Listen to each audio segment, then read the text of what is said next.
Welcome to the WanderLearn show. I'm your host, Francis Tapon. I have back for the second episode with Dr. Robert Edwards, where we're talking about the fascinating mystery of D.B. Cooper. In 1971, a man hijacked Flight 305. He got $200,000 in $20 bills, 4 parachutes, and he skydived into the darkness over the Pacific Northwest, never to be seen again.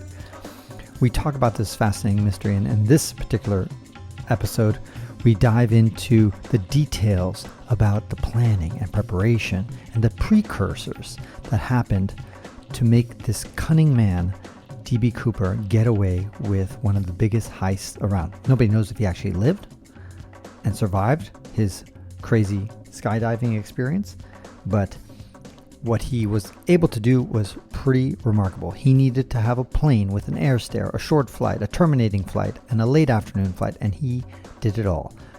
We dive into the details with Dr. Robert Edwards. I'm here with Robert Edwards. He is the author of a new book called D.B. Cooper Flight 305. D.B. Cooper, for those who don't know, is a hijacker who took $200,000 that he demanded. He jumped off of the back of an airplane and disappeared forever. And all the money was never recovered except for about $5,800 that was found many, many years later. That was in a sandbar. Some child found it and it was ruined $20 bills, but it was the same serial numbers that were given to him. So we know for a fact it's the same money that D.B. Cooper had. But we don't know where the rest of the money went. We don't know whatever happened to D.B. Cooper. Did he die? Did he live? We'll get into all that stuff, especially about the recovery of the money of those $5,800 later on. But first, welcome back, Dr. Edwards. Thank you. Thank you, Francis. And happy to see you again. Likewise. And I want to get now into the hijacker, D.B. Cooper. What was his probable or possible planning process?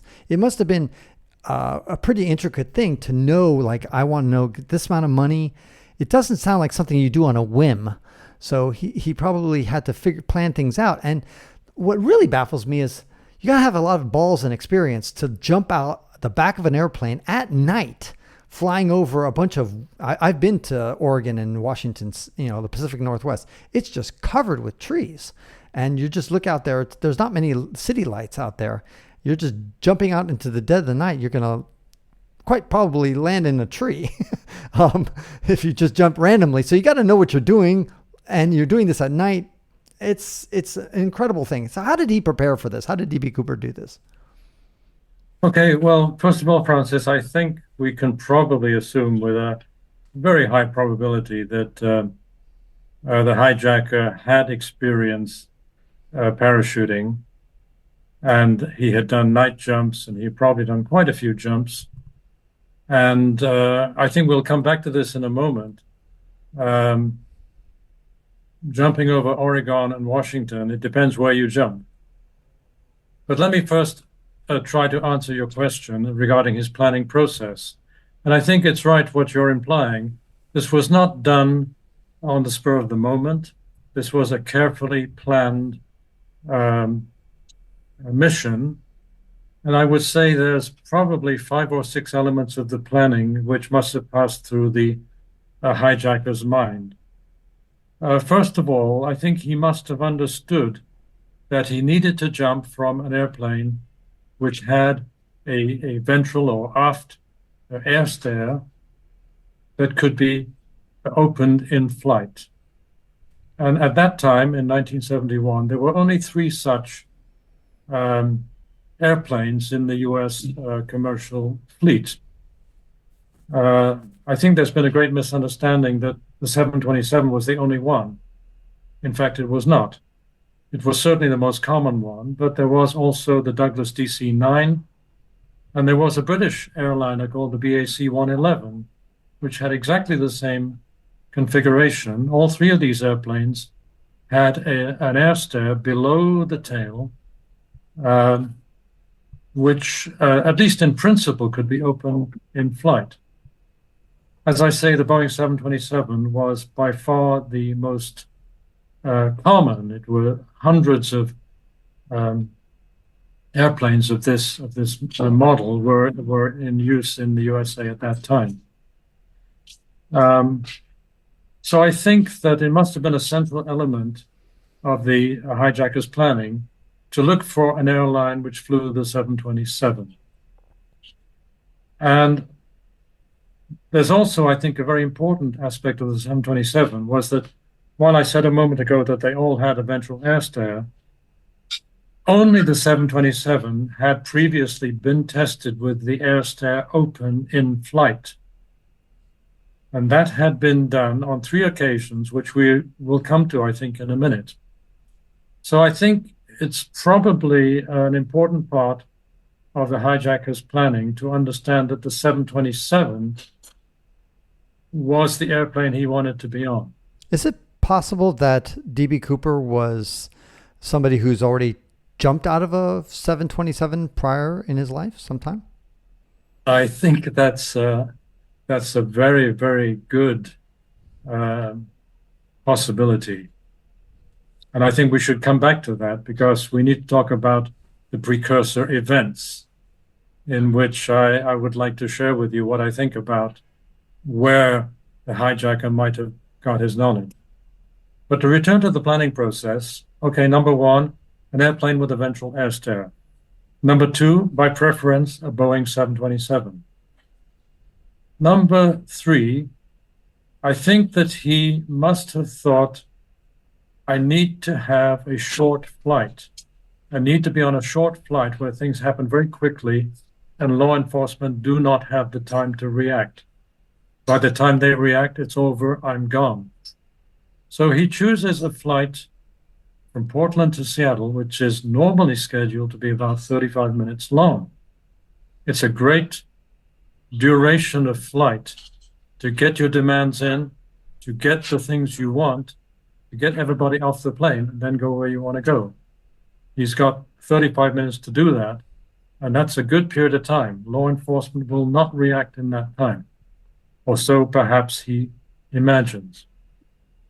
Number 4, I would say he had to be looking for a terminating flight. He does not want a flight which has en route stops where people can be getting off, getting on. There's going to be confusion. If people know already a hijacking is in progress, then the passengers trying to get on the plane will not be able to get on, will not know why, will start complaining. So he's thinking, I want this to be the last flight of the day. Now, 305 started out in Washington, D.C. It went to Minneapolis. It went to Missoula, Montana. It went to Great Falls. It went to Spokane. Went to Portland.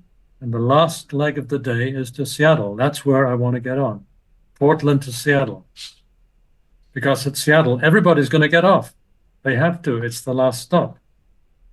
If I play it right, they won't even know anything happened. And that's exactly what happened. The passengers never knew there was a hijacking in progress. So I think a flight, the last leg of the day, it's important for him. And I think possibly the final criterion in his planning is that this needs to be a late afternoon flight. So we get all the demands and the delivery out of the way by, let's say, sunset. We take off again. It's going to be dark. I will jump in the dark. In the dark, they will not see me depart the plane. They will not see me descending, and they will not see me landing. So I think a night jump was, in fact, part of his planning. It was his intention. It was not a mistake. It was not overlooked. It was part of the mission. So here I see a whole group of factors coming together that the hijacker has thought about and has planned and has chosen the flight which meets all of the criteria. And I agree with that. It would only be a fool who just didn't think about jumping out at night. And so he definitely was not a fool. What about the precursor events that you want to talk about? Okay, well, again, I think these are very important because they give us, I think, a very strong body of evidence as to what the hijacker's prior life experience might have been. And there were 3 such events. In chronological order, I'm not quite sure of the order, but 2 of them were tests by the Boeing Airplane Company. One of these tests occurred out of Hoquiam, Washington. It was probably done for a government agency, probably the CIA, although we don't know for sure. And it was a test where they took the second prototype, 727, out of Hoquiam and flew over the Pacific. They removed the airstair completely and put a slide in its place. And then they did some drops of pallets on cargo parachutes to see if those drops went smoothly and did the plane stay stable in flight. And I was very lucky to get in touch with a retired Boeing engineer who had some photographs of these tests, and he very kindly shared those photographs with me, and one of them appears in the book. So there's an instance of a mission done by Boeing which demonstrates that you can drop items out of the 727 in flight from the back exit, and everything goes smoothly. The drop goes well, the airplane is stable, there's no disruption of the flight. Anyone who knew about this would know, okay, that's something worth knowing. So there's the first of the precursor tests, again done by the Boeing company. And here we know the date more precisely. It was March 1964. And this was done out of Boeing Field, Washington. Again, they took the second prototype, 727, which was always kept by the Boeing company. They never let it go out to an airline. They kept it for its whole life, and they used it for testing of this kind of thing. So here they had their chief test pilots go up with the 727. In this case, they kept the airstair. They did not remove it. They kept the airstair. They had an engineer in the back to lower the airstair in flight, and they did various tests of the configuration of the airplane and the stability of the airplane, changes in the pitch, this kind of thing. They did not drop anything. They did not do a drop. They did not do a jump. They simply tested that the airplane was stable with the airstair lowered in flight, and did it at various speeds, various altitudes, various configurations. And they reported, and those tests are in the public domain, that, yeah, the airplane is stable with the airstair down in flight. So here's another precursor event, which anyone who knew about these tests would know, okay, it's possible to lower the airstair in flight on a 727. We don't necessarily know that about the DC-9, but the 727, yes, it can be done. Got it. And the third precursor event, which is the one that interests me the most, occurred, and there were probably two separate events. They both occurred in Takli, Thailand, an area you probably know quite well. It's an air base, a Royal Thai Air Force base, just north of Bangkok. And in those days, there was a U.S. Air Force fighter squadron based there, F-105s. And it was a very convenient base for, especially for Air America, for Southern Air Transport, and for other CIA front companies to do missions that you didn't want to do on U.S. territory. And at least two such missions occurred out of Takli. One of them in December 1967. And I have a FOIA, Freedom of Information report from the CIA, which I obtained from them, which records this mission. It gives the name of the guy who did the jump. And they say, yes, this guy, he was a CIA employee. They give his name, which I don't want to mention here. But they said, yes, this gentleman did the first ever parachute jump from a Boeing 727 in December 1967. And a few months later, I should really have called this 4 precursor events rather than 3, because the fourth event again took place in Takli, Thailand, again with a 727 operated by Southern Air Transport, a CIA front company. And in this case, they got a whole team of what they call smoke jumpers, who are these Forest Service firefighters, airborne firefighters, who at that time were based in Vientiane, Laos, just across the border from Thailand, plus a bunch of CIA employees who were also stationed in that area. They took them all over to Takhli, put them on a 727 series of airdrops of pallets, followed by jumps. And I would say, it's not very clear, but I would say 4 or 5 or 6 smoke jumpers and trained CIA agents parachuted from the 727 over Takhli and thereby demonstrated, and this is, by the way, is in the public domain. It's been written up in Smoke Jumper magazine. Demonstrated that it was possible and safe to parachute from a Boeing 727. So people who either participated in these events or who knew about them constitute, if you like, a group of people who are candidates to be our hijacker. And that's not a long list. Asking me a moment ago, I will repeat it. If I had been an FBI agent at that time, I would have really been on the Takhli mission, as they say, like for a dog. I would have taken that mission apart. I would have wanted to know the names of every one of those guys, where they were, what they did before, after, on that day. The FBI, in fact, interviewed one of those guys, but he had an alibi. He was in Anchorage, Alaska. He had a bar up there, and he said, I was in my bar, and I'm not the guy. Speaking about the bar, we need to talk about the Tenna bar, but go ahead, finish with your last thought. Okay.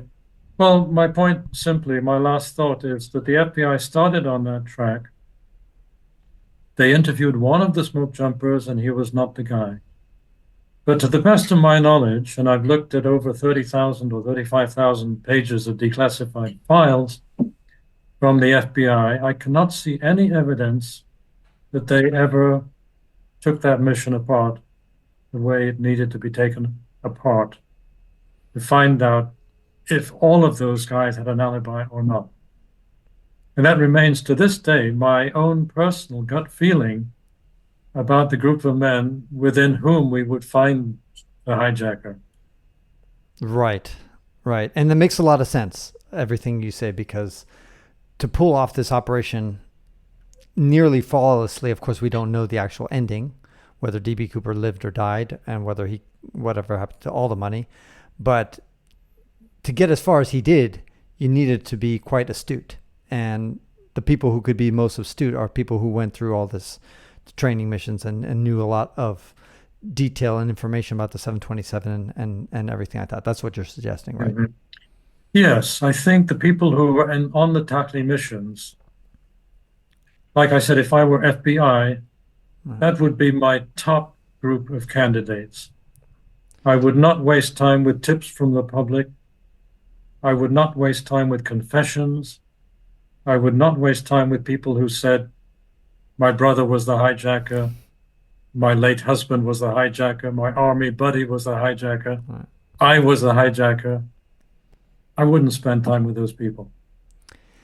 All right. Well, we will spend more time with you on the third and final episode about this D.B. Cooper. Just to remind people, this is the book, The D.B. Cooper and Flight 305, and it's again by Dr. Robert Edwards, and it's available on Amazon and wherever other places you can get your books.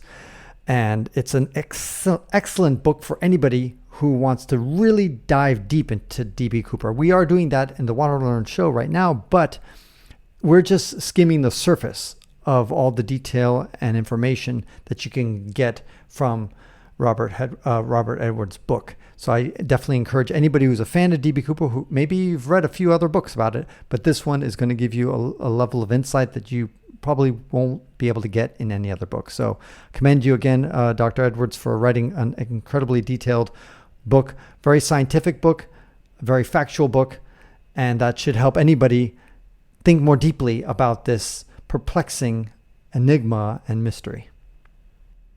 Thank you, Francis. So we will join you once again, the third and final episode coming up subscribe to the WanderLearn show to hear the conclusion of this mystery, at least as far as we know, where we'll talk about the tenant bar where they found the cash, about $5,800 that a child dug up, which belonged to D.B. Cooper for sure, not belonged to him, but that he was given. And then we'll go from there. So thank you again, and we'll see you in the next episode. And that ends this episode of the WanderLearn podcast, where we explore travel, technology, and transformation. If you'd like to see the show notes with links to what we've talked about, go to wanderlearn.com and click on this episode. If you'd like to connect with me, just remember Tapon. That's my first initial and my last name. Tapon is always my social media username. My website is ftapon.com. Do you want to leave me an anonymous voicemail where you can make a comment or ask a question? Then go to speakpipe.com/ftapon. Furthermore, if you'd like to get rewarded for supporting my projects, then go to patreon.com/ftapon. That's where you can pick up some remarkable rewards for as little as $2 a month. Now, 5 quick favors. Number 1, subscribe to the WanderLearn podcast. 2, download it. 3, share it. 4, review it. And 5, sign up for my newsletter at wanderlearn.com. Our theme music was composed by Eric Stratman. This is Francis Tapon, encouraging you to wander and learn.